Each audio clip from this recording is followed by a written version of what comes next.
Assalamualaikum warahmatullahi wabarakatuh. Hi everyone, welcome back to my channel Investor Happy. Halo semua, video kali ini kita akan bahas saham SLIS ya. Dan kita lihat akan fakta menariknya dan mungkin bisa menjadi tambahan data untuk teman-teman semua ya. Oke, sebelum pembahasan seperti biasa ya, kita disclaimer dulu bahwa di sini hanya sebatas berbagi informasi, bukan ajakan untuk beli ataupun jual di emiten yang terkait di video ini. Oke, saham SLIS atau gaya abadi Sampurna. Kita lihat dulu ya, untuk SLIS, company profilnya itu gaya stripslis.com ya. Nah ini perusahaan ini dia punya produksi 3 ya. 1 kendaraan listrik, 2 kipas angin, berikutnya lampu. Ini perusahaan ini berdiri di Tangerang, Cikupa ya, Pasir Gadung kalau salah tadi saya baca. Nah ini dia juga bikin lampu kayak gini. Perusahaannya mereknya apa nih? Mereknya Juara guys ya. Motornya, kipasnya Juara Cool 2U. Nah ini mereknya, lampunya ya. Terus produk kipas anginnya mereknya juga sama ya, Juara tadi saya baca, Juara 001 002. Simple ya. Terus dia punya motor mereknya SLIS itu sendiri.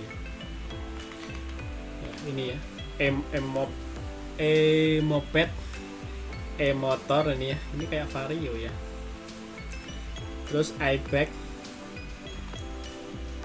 terus SPV, PMD, banyak ya variannya dia ya, variannya banyak. Nah itu sekelas ya untuk produk dari PT Gaya Abadi Sampurna atau SLIS. Ini dia masuk juga di motor listrik ya. Sayang nggak tahu dia gandeng perusahaan mana, cuma kayak Elektrum kan dia sama Goto ya. Jadi nanti langsung ada ekosistemnya sendiri, langsung ada kepake, langsung ada ini ya penggunanya, usernya dari ojek online itu sendiri ya. Terus Lava itu dari Indi. Kalau ini ya ada beberapa varian ya. Cuma yang motor ini ya produknya. Nah, di sini mereknya tetap SLIS ya. Oke, kita lihat dulu untuk laporan keuangan ya. Laporan keuangan dulu. Nah, ini yang kayak gimana ya? Ininya scanan gini ya. Nggak dibikin PDF ya. Kayak gini guys ya, nanti mohon maaf ya kalau di video ini nggak jelas karena memang dari sananya seperti ini ya. Dia pakai scanan gitu ya. Kayak gini ya. Cuma kalau yang di yang lain ya, perusahaan lain tuh dia scan-nya tuh bukan pakai cam scanner ini ya. Nah, kalau gini kan dipindah dari cam scanner, kemungkinan di foto itu ya. Mungkin dari Word sepertinya bisa ya langsung di PDF gitu ya. Ini dipindah dari cam scanner ya. Oke, nggak apa ya, karena adanya ini bahwa nanti kalau kurang jelas nanti teman silahkan cek sendiri ya kalau kurang jelas. Oke, kita lihat ya dari segi aset. Nah, ini agak gede jadi buram ya. Asetnya udah ada masih sedikit baca ya. Asetnya jumlah aset sekitar 415 miliar ya. Ini asetnya. Kalau kita bandingkan per 31 Desember nanti kuartal 4-nya itu 395. Jadi ada kenaikan ya sampai per kuartal 3 ini ya. Nah, dari 395 naik ke 415 miliar ya. Ini segi asetnya. Nah, untuk liabilitasnya ini sekitar 185. Kita bandingkan sebelumnya secara per kuartal ini ya ada penurunan sekitar 5 ya, 5 miliar karena sebelumnya 190 ya, turun jadi 185. Nah ini hampir 50% sendiri ya kalau kita bandingkan dengan asetnya ya. Nah untuk etasnya masih sekitar 230 miliar ya. Kalau kita bandingkan sebelumnya ini 204 ya. Jadi artinya naik sekitar 30 miliar ya dari segi ekuitas. Nah, ini yang penting lagi penjualan ya. Nah dari sisi penjualan ada kenaikan ya. Kalau kita bandingkan secara year to year, sebelumnya kan 321 naik ke 356 ya. Jadi naik sekitar 35 miliar ya, kenaikan dari sisi penjualan. Nah, harga pokok penjualan juga naik ya. Jadi sebelumnya 268 naik ke 300 ya, sama ya, naiknya ke 4 sekitar 34 miliar ya. Terus laba kotornya sekitar 55, kalau kita bandingkan sebelumnya tuh 52, jadi kenaikannya sekitar 3 miliar ya. Ini kalau kita bandingkan secara year to year. Nah, jadi untuk laba bersihnya sekitar 25,5 miliar ya. Jadi naik 5 miliar kalau kita bandingkan secara year to year. Jadi untuk EPS-nya 12,53, sebelumnya di tahun yang kuartal sama di tahun yang beda atau di tahun sebelumnya itu sekitar 10 ya. Jadi secara year to year ini naik sekitar 2,57 poin ya. Nah, oke, segi penjualan income statement-nya seperti itu. Untuk cash flow-nya ini minus ya, min sekitar 13 miliar ya. Kalau kita bandingkan sebelumnya itu masih positif 11 miliar, ini cash flow operasionalnya minus sekitar 13 miliar. Nah, dari laporan keuangan seperti itu ya. Memang ada kenaikannya, cuma nggak signifikan banget ya. 5 miliar tadi ya kenaikannya. EPS-nya juga tumbuh sekitar 2,57 itu ya. Cuma dari cash flow-nya memang ini ya, min 13 miliar ya. Oke, terus fakta menariknya tuh Sliss ini juga mau corporate action ya. Dia mau right issue, nanti kita lihat dulu. Nah, kita lihat dulu untuk petomologi Sliss ya. Petomologi Sliss tuh yang paling tinggi itu ini ya, kenaikannya tuh sampai 100% tuh di bulan Mei. Nah, ini hampir 100%, jadi dia naik terus ya selama dari 2020 sampai 2002 ya. Ini 100% naik. Terus di di bulan April itu 67 ya persentase probability-nya ya. Probabilitasnya sekitar 67. Jadi 20 naik, 2001 naik, dan di 2002 itu min 73. Apakah di 2003 nanti dia akan min lagi apa naik, nanti kita lihat ya. Cuma yang di Mei itu ya 100% ya, dia selalu naik ya di bulan Mei. Oke, dari petomologi seperti itu guys ya. Petomologi. Terus ada lagi sebentar. Ini rate issue-nya ya. Ini cukup gede ya, dan ini kalau saya lihat untuk perspektif sementaranya ya. Nah, untuk nilainya belum ada ya. Ini bentar, ini jadwalnya ya. Saham dengan HTG itu 11 April ya. Ini pencatatan, terus pos 1-nya 13 April, tanpa XD itu 12 April, 14 April. Jadi kalau mau 11 April ya harus ini. Rekordernya 13 ya, terakhirnya tanggal 11 kalau mau beli biar dapat ini ya. Terus distribusinya tanggal 14 April, artinya teman ya sebelum tanggal 11 ya, atau 11 lah harus punya barangnya ini kalau mau ngikut RI-nya ya. Nah, ini kita bahas sementara karena belum keluar juga nilainya ya, kita nggak bisa pakai formula juga untuk simulasi ya. Nah, ini yang diterbitkan tuh banyak banget ya, sekitar 2 miliar. Untuk saham saat ini masih 2 miliar ya, jadi 100% ya. Ini yang diterbitkan 100% ya, karena untuk saat ini sahamnya kan baru 2 miliar ya di reguler, atau semua itu 2 miliar. Nah, dia nerbitin baru tuh 2 miliar, jadi 100% lebih saham baru nih. Terus nilai nominalnya tuh 50 ya, ini 50 nominalnya. Terus pelaksana kita nggak tahu pelaksananya berapa, apakah 50 ataukah 100, apakah 150 kita nggak tahu ya. Terus nilai emisi dalam PMT1 sebanyaknya, nah ini juga. Terus rasionya 1 ya, 1:1, artinya teman misalnya punya nanti saham 100 lot, teman-teman akan dapat saham baru 100 lot ya. Nah, seperti itu. Terus dilusi perusahaan memiliki sekitar 50% ya, karena tadi kan 100% ya ininya. Terus ini ada waran juga ternyata ya, jadi dapat waran juga.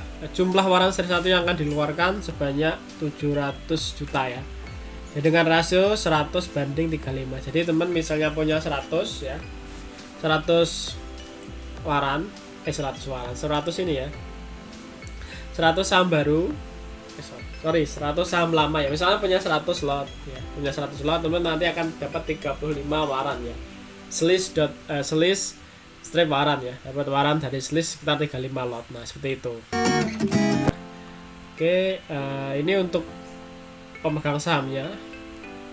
Nah ini sekitar slice Investama itu 56%, Chonki Hoa ini 3,75%, masyarakat 40%. Nah seperti itu. Nah yang fakta menariknya tuh ini ya,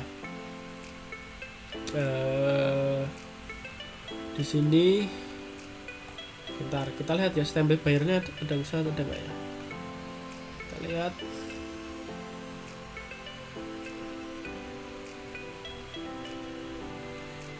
Enggak tercantum guys, belum tercantum. Sana di sini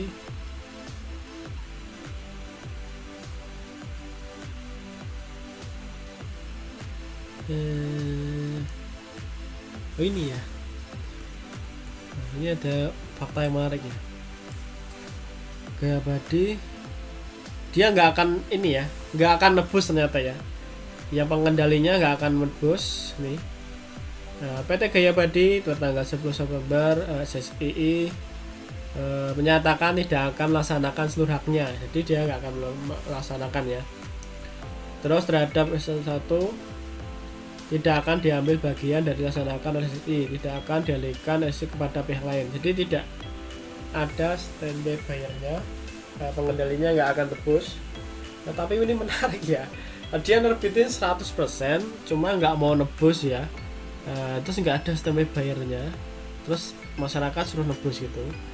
Tapi nggak mungkin sepertinya guys ya, ini nggak mungkin sepertinya, pasti ada yang menarik ya, ada fakta yang menarik ya. Oke ya, oke ini jadi note kita ya, nanti kita sambil nyari informasi lagi ya. Terus ini menarik juga nih guys ya, menarik juga ini untuk teman tahu. Nah ini saya nemu juga data ya, update dari persentase pemilikannya.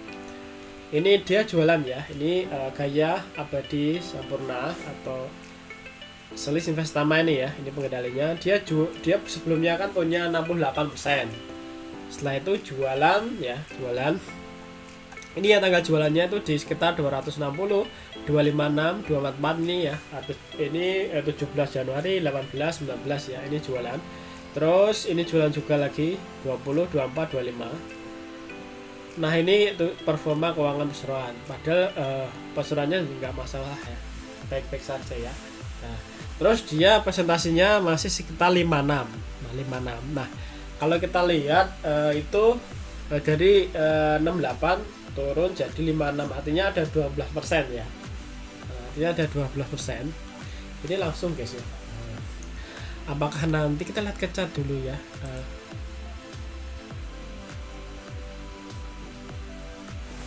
Ini tak gitu.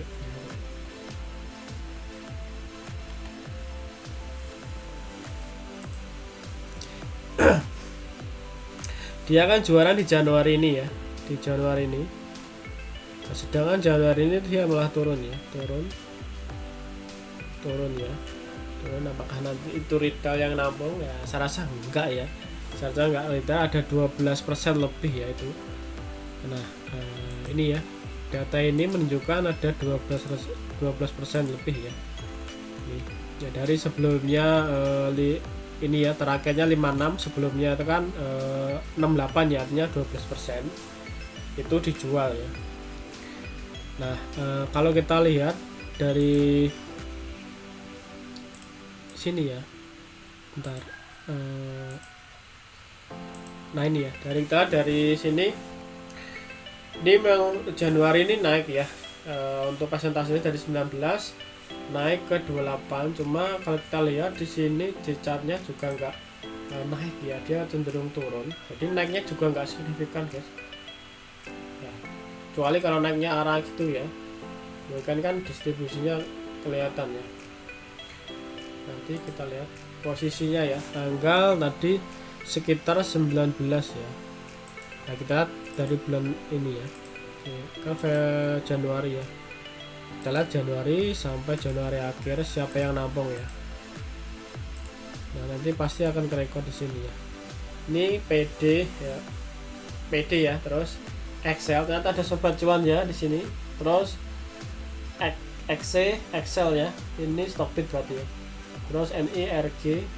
Nah, ini perlu dianalisa ulang ya. Ini ada PD yang terbanyak, terus Excel ini kemungkinan ajaib ya, kemungkinan retail ya. Ini memang ada berada situ, memang ada lumayan ya, masalahnya ini nggak naik tinggi, cenderung nggak naik tinggi ya, tapi ada distribusi sekitar situ ya, 12% ya. Nah ini menarik ya, itu catatan kedua ya, nanti kita pantau lagi teman-teman ya. Nah, nanti kalau udah keluar prospektusnya nanti insya Allah akan saya bikin videonya ya. Nah kurang lebih seperti itu ya untuk fakta menariknya ya.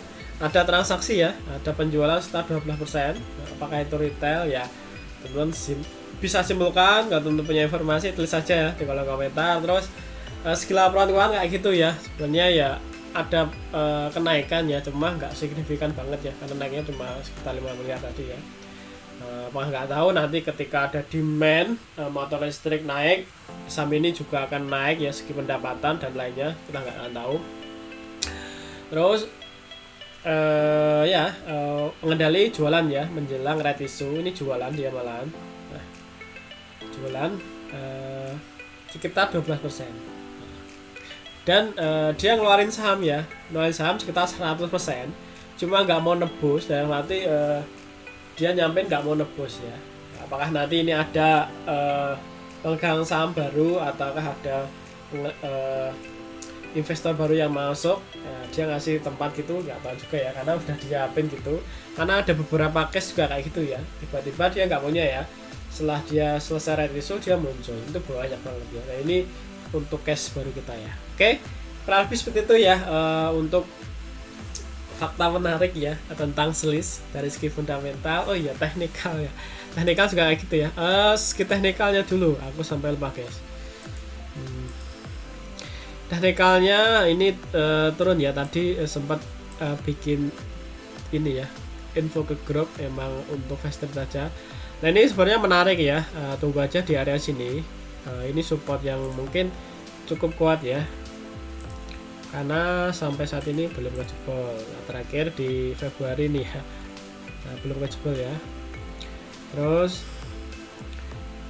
mungkin di area sini ya, terus ada di area support di area sini ya, sekitar 180, ataupun teman-teman mau nunggu di sekitar 160-an ya silakan, ataupun mau nunggu langsung sini ya silakan ya. Oke, kurang lebih seperti itu ya. Kalau teman ada pertanyaan, kalau ada request silakan aja ditanyakan di kolom komentar. Oke, terima kasih semua yang sudah nonton video ini. Sampai ketemu di video berikutnya. Happy cuan and happy investor. Bye bye.